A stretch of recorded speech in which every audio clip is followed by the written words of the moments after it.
सम्पूर्ण शर्मिसहरुमा नमस्कार। आज म तपाईहरु समक्ष विभिन्न वंशका प्रथम र अन्तिम राजाहरू सम्झिने तरिका लिएर आएको छु। गोपाल वंश।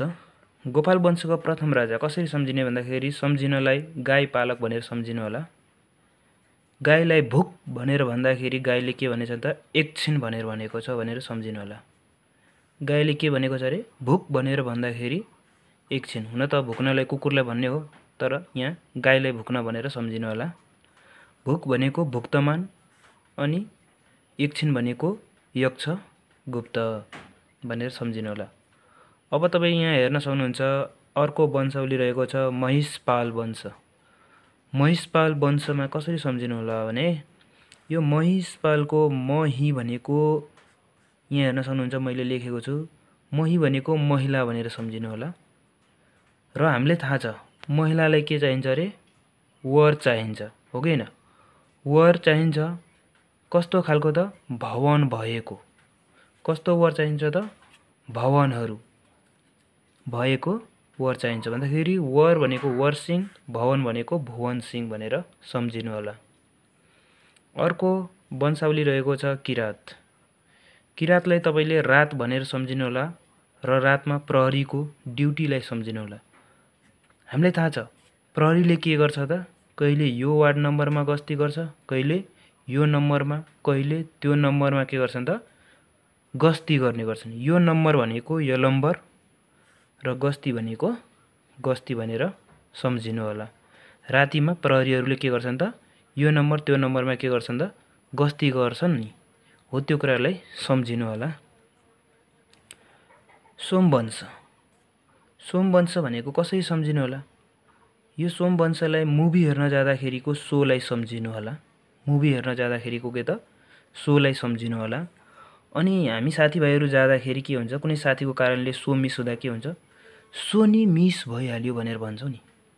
अनि त्यो साथीलाई हामी एकछिन गाली पनि गर्छौँ बास्टर्ड भनेर। बास्टर्ड भनेर हामी के गर्छौँ त गाली गर्छौँ। सो नि मिस भइहाल्यो बास्टर्ड भनेर भन्छौँ नि त। हो निमिस भनेको निमिस नै हो। अनि बास्टर भनेको भास्कर वर्मालाई सम्झिनु होला। बास्टर भनेको के त भास्कर वर्मालाई सम्झिनु होला। अब यहाँ लिच्छवी वंश रहेको छ। लिच्छवी कालको अर्को लिच्छवी काललाई कसरी सम्झिने होला भने लिच्छवी कालका प्रथम र अन्तिम राजालाई लिच्छवीको छविलाई मात्रै सम्झिनु होला। लिच्छवीको के त छविलाई, यहाँ छवि छवि भनेर सम्झिनु होला।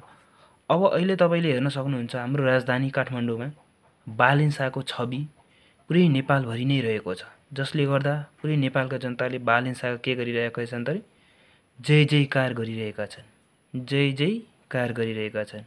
हो त्यो दुईटा जयले के भन्छ भने पहिलो जयदेव प्रथम र अर्को रहेको छ अन्तिमको रहेको छ त जय कामदेव। अब जय जय दुईटैमा लाग्यो कसरी सम्झिने?